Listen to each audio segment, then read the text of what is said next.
Hello, Angie Talks family. Good morning, good afternoon, good evening, wherever you may find yourself, depending on your time zone. This is your 21st century virtualness. Call me 21st century virtualness, and let me simply respond, hello, how are you doing?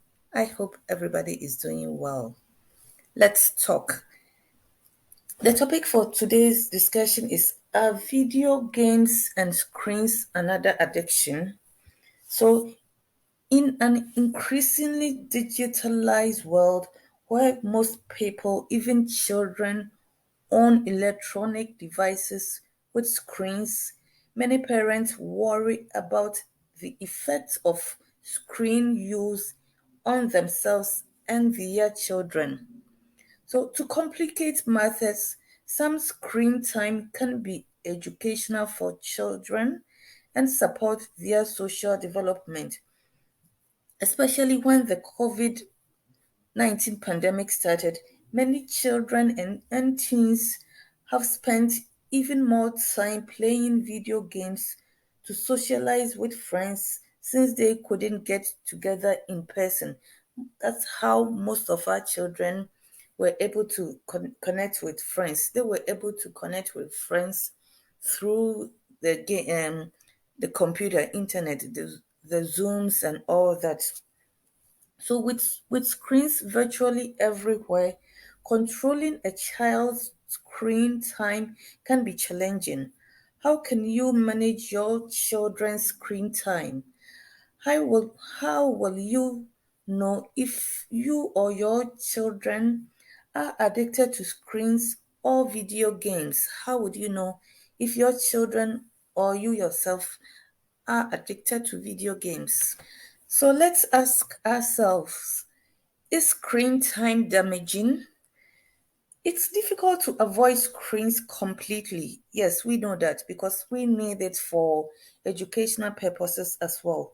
However, excessive screen time can affect people's mental, social, and physical health. Too much screen time has been linked to obesity. Obesity is excess weight, poor sleep or insomnia, behavioral problems including impulsive actions, loss of social skills, violence, less time for play, eye strain, neck and back problems, anxiety, depression, difficulties with work and school. Too much screen time is linked to obesity because when people get so fixated playing games, they eat mindlessly. Like, look at these young men with the bottles of beer and popcorn. They'll keep on drinking and eating. So, if this continue in a few months, they will gain excess weight. They may become obese. And it's also linked to sleep, poor sleep, or insomnia. For instance, you might think your child is sleeping in his or her room, but before you realize, what you don't know is that they are on their machine, like the screen, watching the screen. If you look at this picture, this child is in a room. Probably the mother or father bid him good night, thinking he's sleeping, but he has the gadget and watching it. So it's this child, if he has to wake up in the morning for school or even virtual classes, when you wake them up, it's difficult for them to wake up because they didn't sleep well overnight, and they will be very tired in the morning.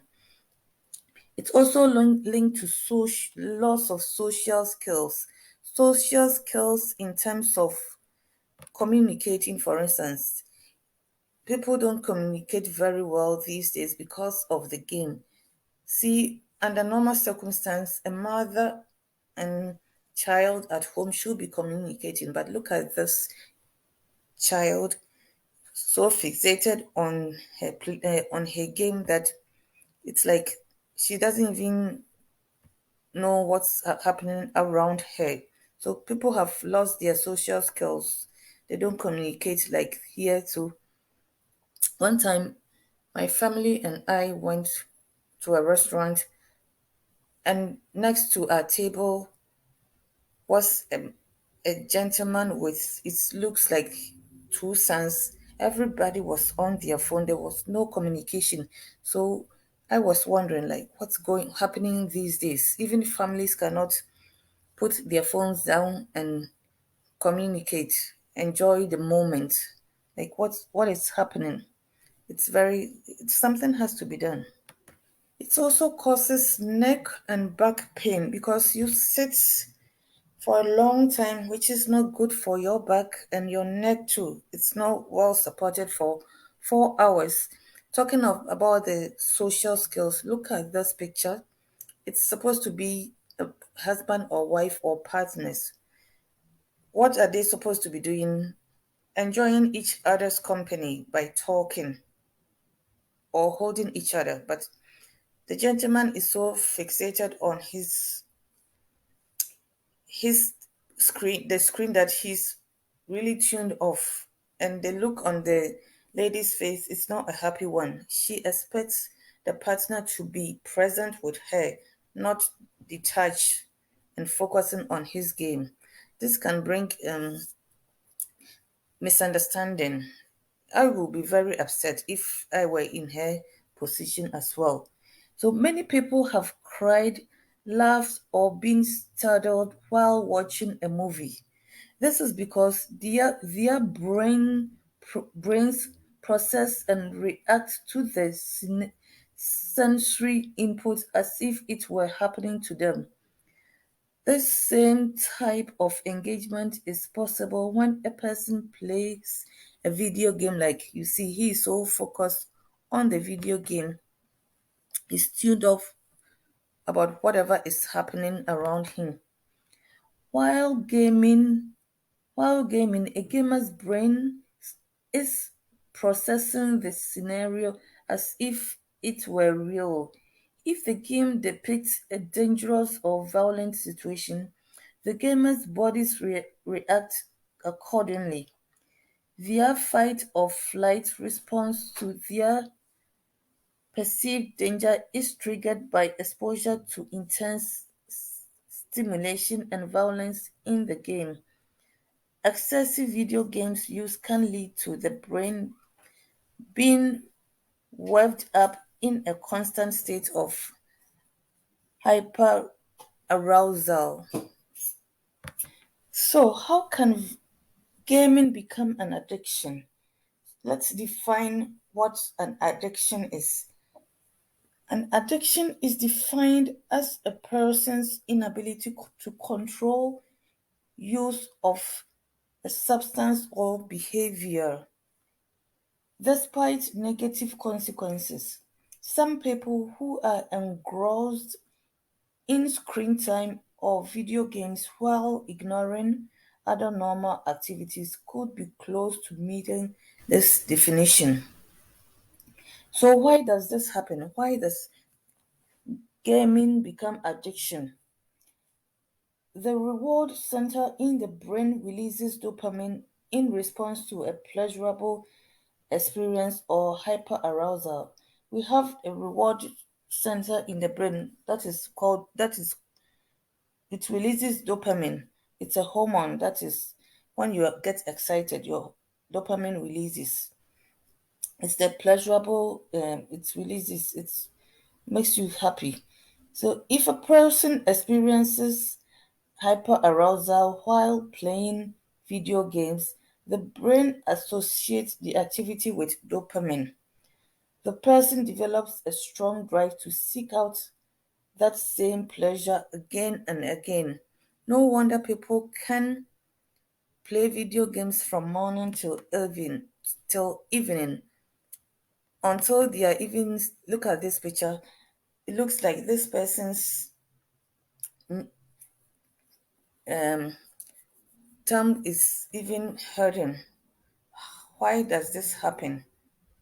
And this child, for instance, could be playing the whole day, just lying on the couch playing all day, which is not good, anyways. So, dopamine is a powerful neurotransmitter in the brain. It helps sustain people's interest and attention, which is why it can be hard for people to tear themselves away from a situation or behavior. It's also self reinforcing. The more times people experience the behavior, the more dopamine is released and the more driven they are to return to the behavior. The dopamine is the neurotransmitter in the brain that makes you happy when you are doing something. So the more happy you feel doing that activity, the more the dopamine release. So you go back over and over again to that activity because of how it makes you feel, the pleasure it gives you. So, similar to tobacco, alcohol, or drugs, screen time or video games can become an addiction if it damages your health and relationships and you are unable to control it. Like the video I showed, like the picture I showed here, it's damaging the relationship, but the gentleman cannot help himself. He's unable to control it. So, some symptoms could include having intense urges for screen time or to play video games, and these urges block out other thoughts. For some people, all they think about is playing games. We call them couch potatoes. From morning till evening, they will just be laying there. It becomes so bad that it affects their work. They are not even able to go to work or make an effort to do something profitable for themselves. Just have a look at this picture. He is so fixated on the game, ignoring what is happening around him. Even when you tap them, they are not there. Like they can't even respond immediately because the whole focus is on the game. So it becomes so bad, the addiction can become so bad that some people will spend money on video games or screens even though they can't afford it. They will use credit card to buy the games. Some kids will continue to play video games or participate in screen time even though they know it's causing problems in their life, such as poor performance at school or work or letting household responsibilities go. This goes for both children and adults as well. And then lying to others, sometimes they would lie to others about the extent of the use of the screen time. When it gets so bad for some people, they neglect their appearance, including lack of interest in grooming or clothing. Like they just don't want to do anything, even just basic hygiene, they ignore it just to focus on the game. So, what can you do if you're having such a problem? As your child grows, a one size fits all approach doesn't work as well. Not all kids are the same when it comes to screen and technology. Some children can self regulate and might even put the screens down to go outside without you prompting them.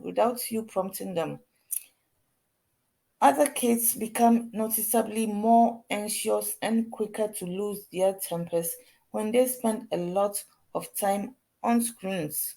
So you should know your child and how to approach them. Some of them know they have to play a while and then put the screen down and go out or do other things.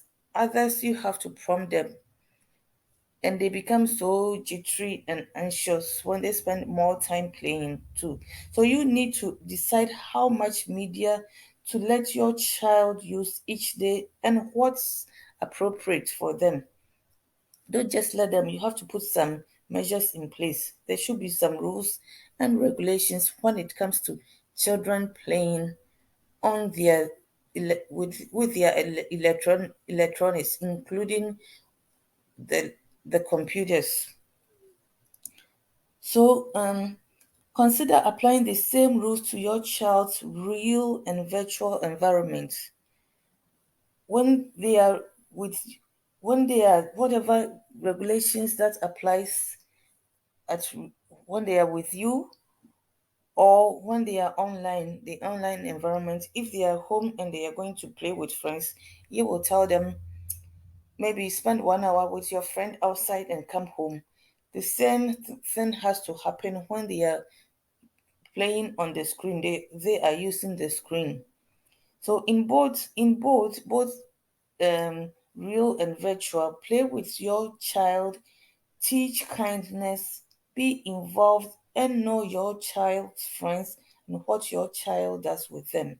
It's very important. Don't just ignore or neglect them. You should know what they are doing and who their friends are and what they are playing on the screen.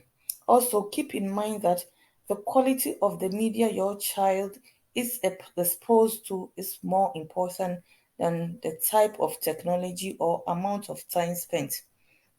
It's important to know what the quality of things they are exposed to. You don't want them to be watching any overrated materials. Encourage active screen time over passive screen time. Active screen time is when you are interacting with other people that you know, or when you are cognitively or physically engaged. That is as active screen time. You can be there with them. For example, play educational games or games that require players to build something together. So you can be involved when your child is using the screen, or fitness type games that require movement while playing. So play active games than just sitting down like this picture and moving the machine here and there. Passive screen time includes watching screens with minimal cognitive engagement, such as scrolling through social media, watching online videos, or playing simple games. Set reasonable limits for your child's screen time and video game times, especially if your child's use of screen hinders involvement in other activities. So set limits, like you're going to spend 1 hour on this game and then you will have to stop and do other things. Don't let that hinder the game time, hinder other activities. That would be like loss of balance. There should be checks and balances when children are playing, even adults. You have to set checks and balances for yourself too. Also, model healthy use of screens and video games. For example, consider unplugging when you first get home from work, at dinner, and when driving. So everybody will focus on what is happening in the moment and not be going to watch or play with the screen. Model other methods of relaxation and entertainment, such as taking a walk, playing a game, having a dance party, or reading a book.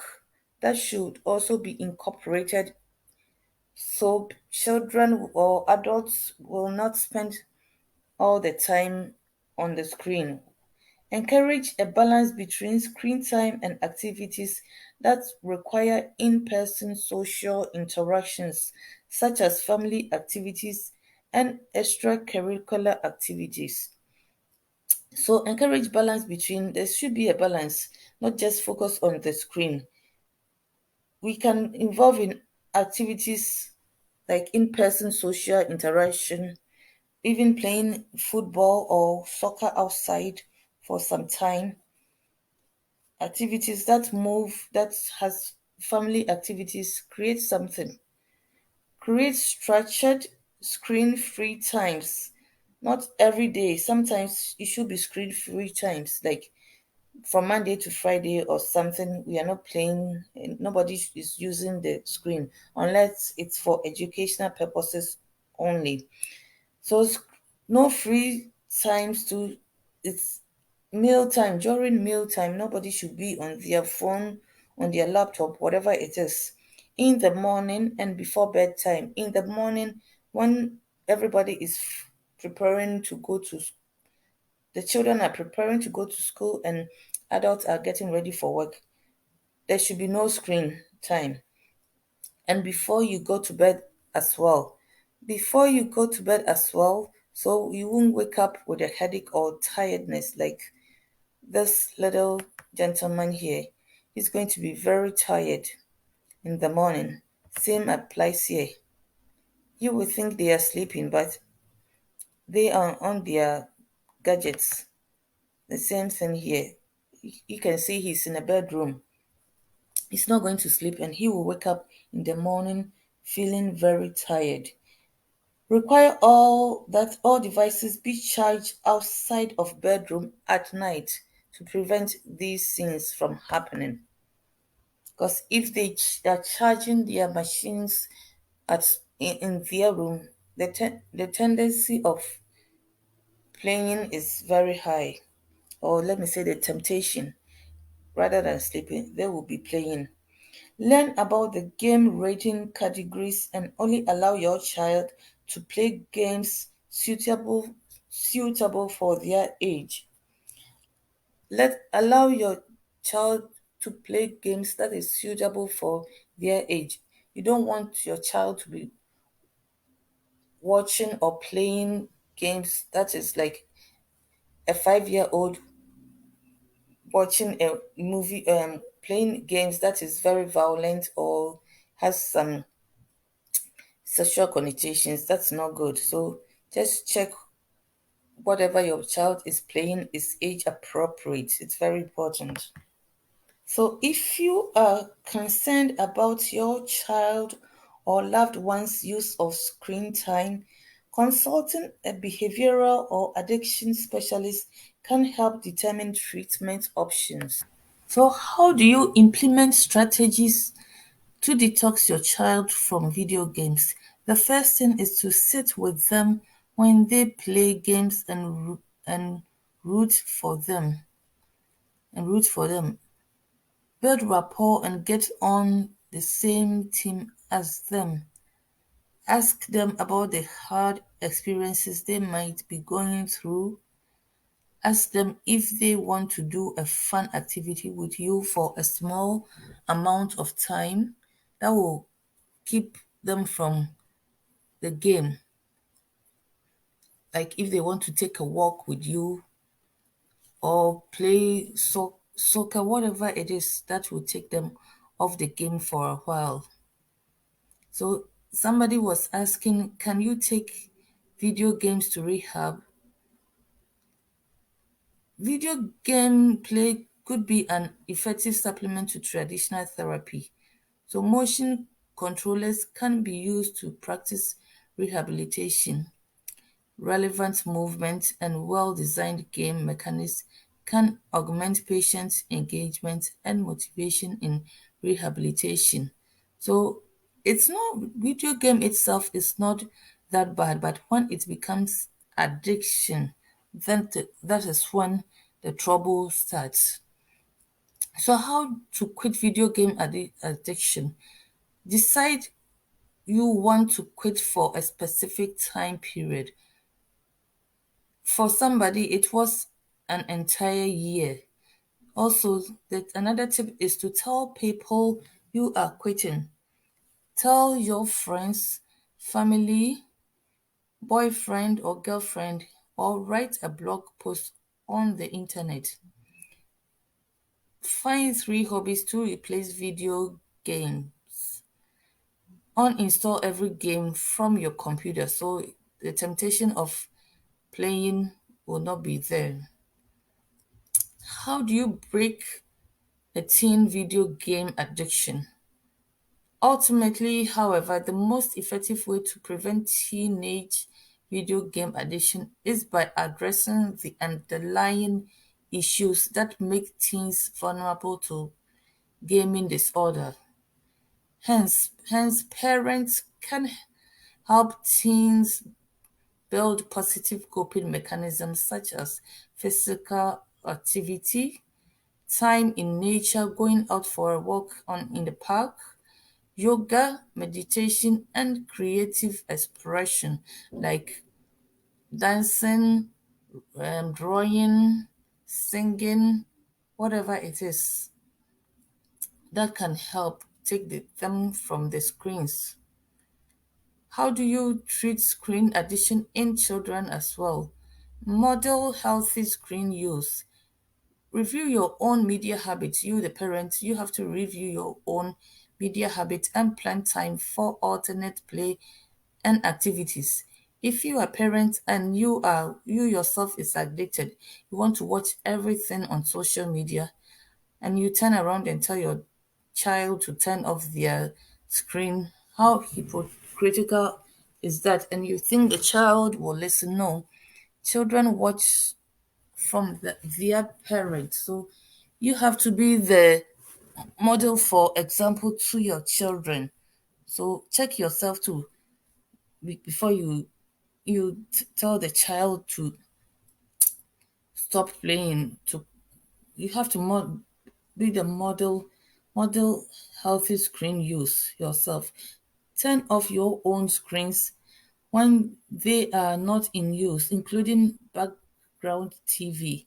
Avoid screens at least 1 hour before bedtime and discourage recreational screen use in bedrooms. It's not good. It doesn't allow you to sleep. So let me leave you here by saying if you or your child is having screen addiction, video game addiction, you can speak to a behavioral therapist or a counselor.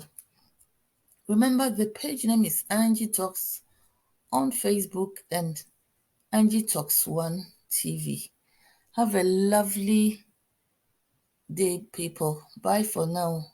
Angie Talks family members.